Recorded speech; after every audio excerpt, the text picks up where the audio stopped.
नमस्कार, मैं हूं श्वेता झा और आप देख रहे हैं आज तक। संयुक्त किसान मोर्चा का धरना आज से समाप्त हो रहा है। अपनी मांगों के माने जाने के बाद किसान मोर्चा ने आज से धरना खत्म करने का ऐलान कर दिया है। दिल्ली के तीनों आपको बता दें कि बॉर्डर्स पर सिंगू बॉर्डर, टिकरी बॉर्डर और गाजीपुर बॉर्डर से प्रदर्शनकारी बीते 2 से 3 दिनों से ही घर वापसी की तैयारियों में जुटे हैं।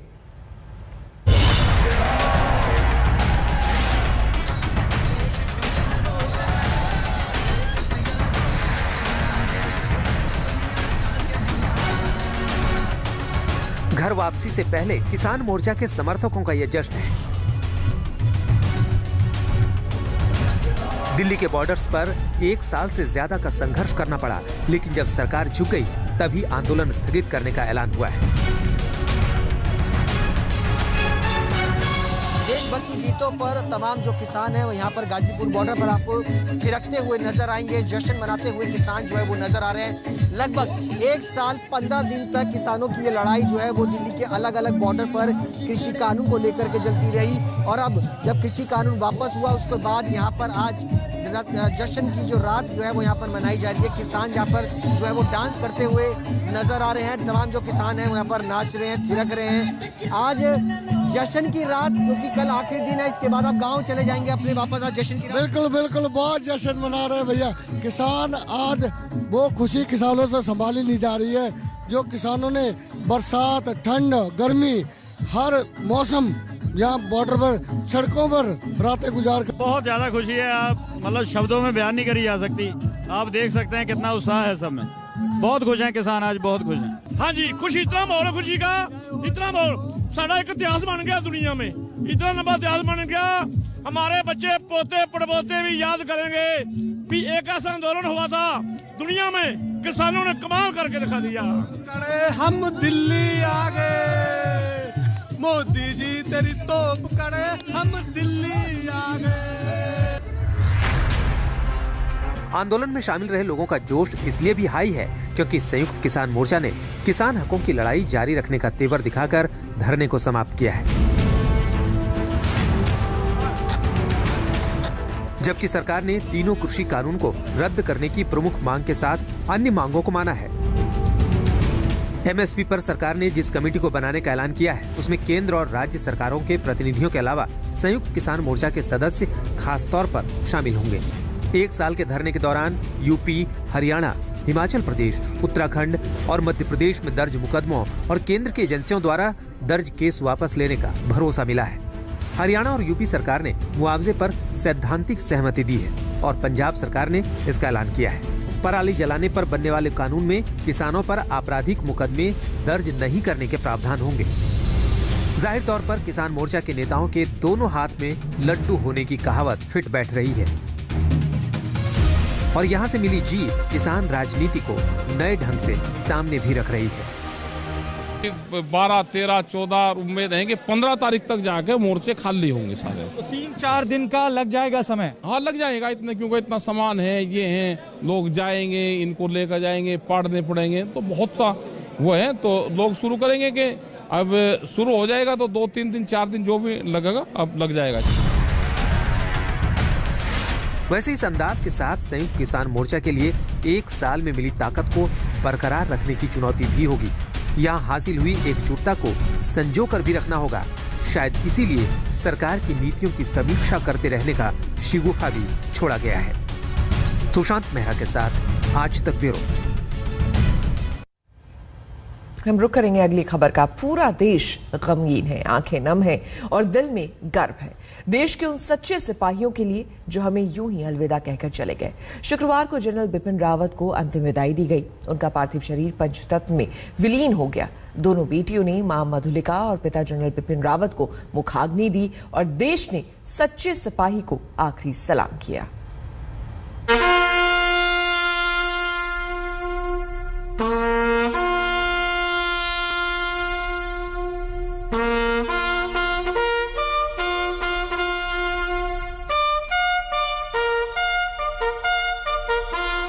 ये धुन बजी तो धरती रुक गई अपनी धुरी पर।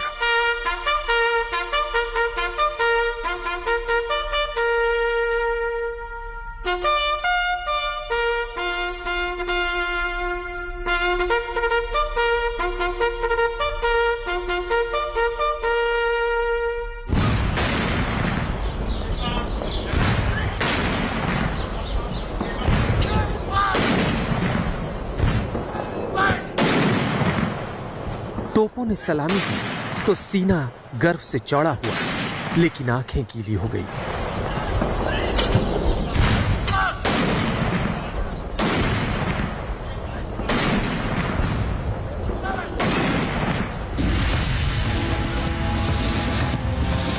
सैनिकों के कदम ताल एक वीर की असली विदाई की कहानी बयां कर रहे थे।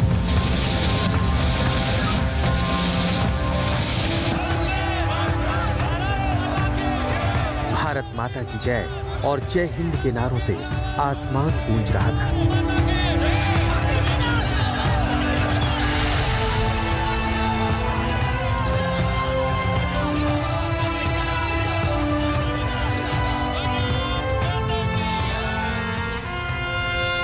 ट्राई सर्विस के बिगुल बजाने वालों की ओर से लास्ट पोस्ट एंड राउज की धुन बजी तो मानो वक्त ठहर गया।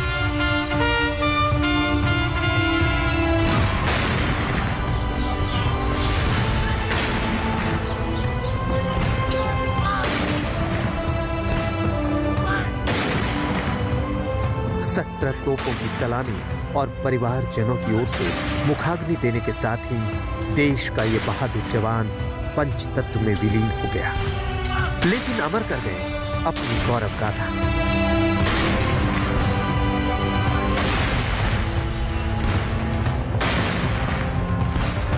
इससे पहले तिरंगे में लिपटा हुआ भारत के योद्धाओं का शरीर देखकर गमगीन था पूरा देश।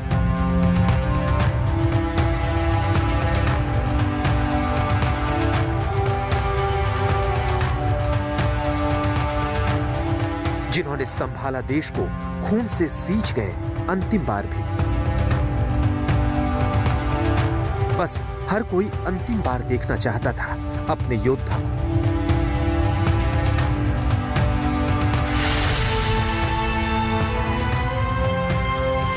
आसमान देख रहा था सीडीएस जनरल बिपिन रावत और उनकी पत्नी मधुलिका रावत का पार्थिव शरीर। नजरें उदास थी और नजारे गम।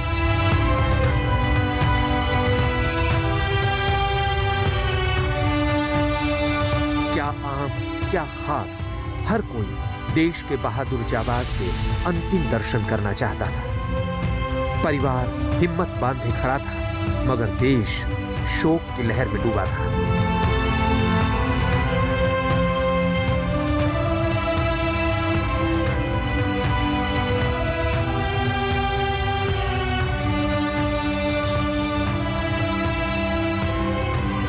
बड़ी बड़ी हस्तियां नम आंखों से उन्हें विदाई दे रही थी।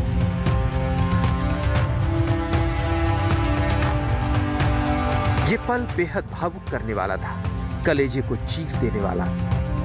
गम का जो तूफान हर सीने में उमड़ रहा था, वो नम आंखों से फूट पड़ने को बेताब था।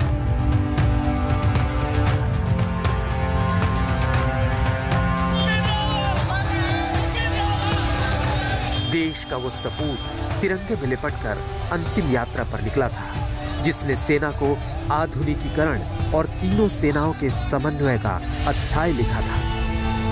तिरंगे में लिपटे योद्धा जब अंतिम सफर पर निकले तो लोगों का हुजूम उमड़ पड़ा।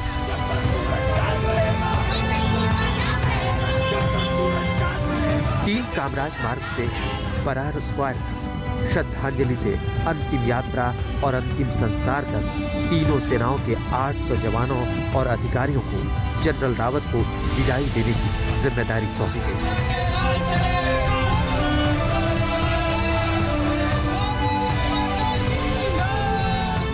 इससे पहले सेना, वायुसेना और नौसेना के 99 ऑल रैंक के सदस्य तीनों सेनाओं के बैंड में शामिल हुए, जो जनरल रावत की अंतिम यात्रा के आगे चल रहे थे।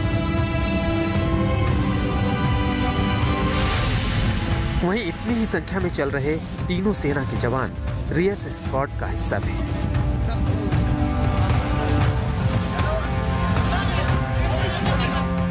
सुबह सबसे पहले जनरल बिपिन रावत और उनकी पत्नी का पार्थिव शरीर उनके सरकारी आवास 3 कामराज मार्ग पर लाया गया। सुबह 11 बजे से दोपहर 1:30 बजे तक आम और खास सभी लोगों की ओर से श्रद्धांजलि देने का समय तय किया गया था। मंत्री, नेता से लेकर सेना के अधिकारी हर कोई इस वीर को नमन करने पहुंचे।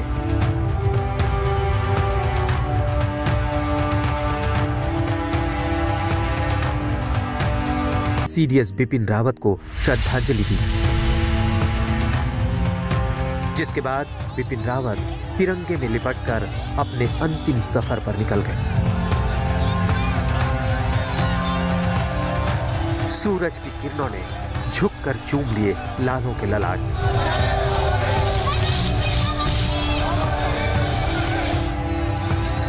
गुलस्तां जरा झूम के देना रास्ता, मुल्क के माली निकले हैं जन्नत की गश्त पर। मंजीत नेगी और सुप्रिया भारद्वाज के साथ आज तक ब्यूरो। महाराष्ट्र में ओमिक्रॉन के नए 7 केस मिले हैं, जिनमें एक 3.5 साल का बच्चा भी है। मुंबई में 3 केस आए हैं, बाकी 4 केस पिंपरी चिंचवाड़ के हैं। अब महाराष्ट्र में ओमिक्रॉन के कुल मामलों की संख्या 17 हो गई है। महाराष्ट्र में 24 घंटे में कोरोना के 695 मामले सामने आए।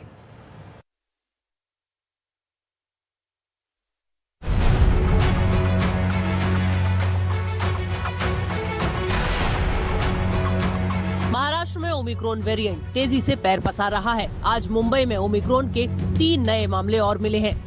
पहले के 2 मामलों को मिलाकर अब मुंबई में कुल 5 केस हो गए हैं, जिनमें से एक मरीज नेगेटिव भी हो चुका है। आज जो मामले आए हैं उनकी बात करें तो तीनों मरीज पुरुष हैं। इनमें से एक तंजानिया से, एक यूके से और एक साउथ अफ्रीका से लौटा है। फिलहाल तीनों मरीजों को बीएमसी ने 7 हिल्स अस्पताल में भर्ती करा दिया है। इनमें से एक मरीज धारावी का रहने वाला है। आज महाराष्ट्र के पिंपरी चिंचवड़ में ओमिक्रॉन के 4 मरीज मिले हैं।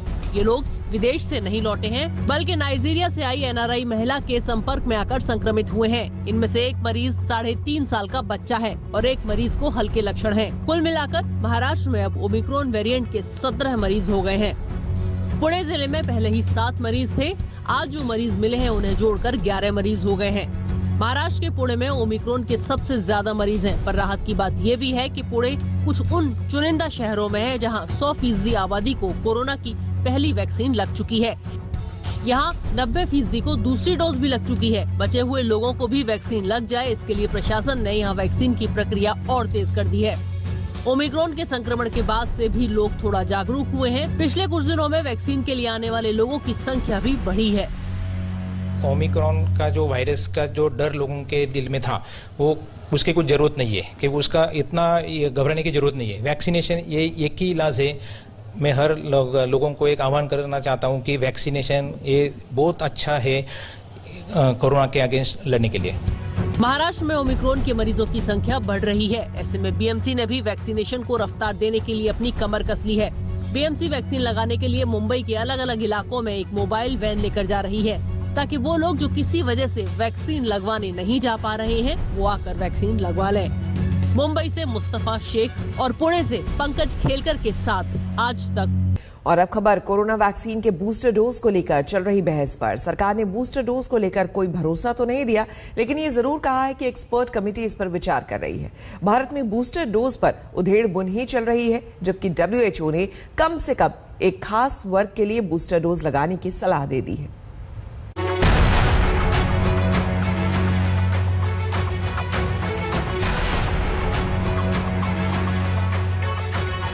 कोरोना वैक्सीन की बूस्टर डोज को मंजूरी मिले या नहीं। अगर बूस्टर डोज को इजाजत दी भी जाए तो क्या उसके साथ शर्तें जुड़े? मसलन किस वैक्सीन की बूस्टर डोज लगे? बूस्टर डोज क्या सिर्फ बीमार और वृद्धों को ही लगे या सिर्फ मेडिकल और फ्रंटलाइन वर्कर्स को ही लगे? ये वो चंद सवाल हैं जिन पर भारत को फैसला जल्द से जल्द करना है। भारत में बूस्टर डोज पर फैसला सिर्फ मेडिकल नजरिए से ही करना होता तो शायद थोड़ी आसानी होती, क्योंकि भले ही एक और भारत की आधे से ज्यादा वयस्क आबादी को वैक्सीन की दोनों डोज लग चुकी हो, लेकिन अभी भी एक बड़ी आबादी को वैक्सीन लगने की चुनौती बाकी है। टीकाकरण पर नेशनल टेक्निकल एडवाइजरी ग्रुप यानी NTAGI को बूस्टर डोज पर नीति तय करनी है, लेकिन NTAGI इस पर कोई सिफारिश करे उससे पहले सरकार पत्ते खोलना नहीं चाहती। रेगुलर मॉर्निंग 9:30 को एक्सपर्ट ग्रुप, देश में जो ख्यातनाम हमारे साइंटिस्ट लोग हैं, वो उसमें एक्सपर्ट लोग हर सुबह इस विषय पर डिस्कशन करते हैं, बातचीत करते हैं और दुनिया में क्या हो रहा है, जहां ओमिक्रॉन वेरिएंट वायरस ज़्यादा है वहाँ हॉस्पिटलाइजेशन कैसा है और जगह पे कैसा है, इंडिया में उसके ऊपर नज़र रखी जा रही है, लेबोरेटरी में उसको ग्रो किया जा रहा है और उसके ऊपर इफेक्ट क्या हुई है वो चेक कर रहे हैं सारी दुनिया। आज उसके पर ओमिक्रॉन पर अध्ययन कर रही है और अध्ययन के आधार पर एक्सपर्ट लोग अपना ओपिनियन देंगे। बूस्टर डोज को लेकर भारत का सस्पेंस कायम है, लेकिन WHO ने एक तरह से बूस्टर डोज पर अपनी सहमति दे दी है।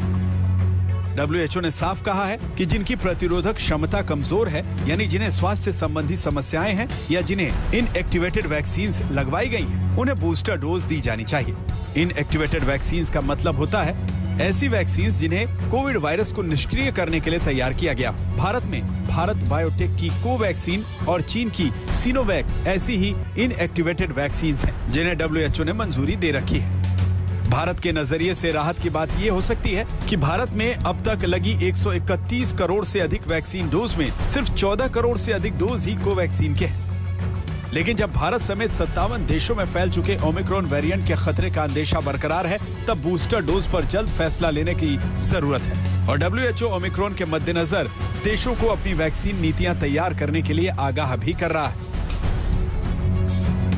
कुछ पश्चिमी देशों में बूस्टर डोज लगाया जाना शुरू हो गया है। भारत की तुलना उन देशों से नहीं हो सकती, लेकिन मौजूदा कोरोना चुनौतियों के मद्देनजर सरकार को बूस्टर डोज पर उचित रणनीति तो जल्द से जल्द अपनानी ही पड़ेगी। आज तक ब्यूरो।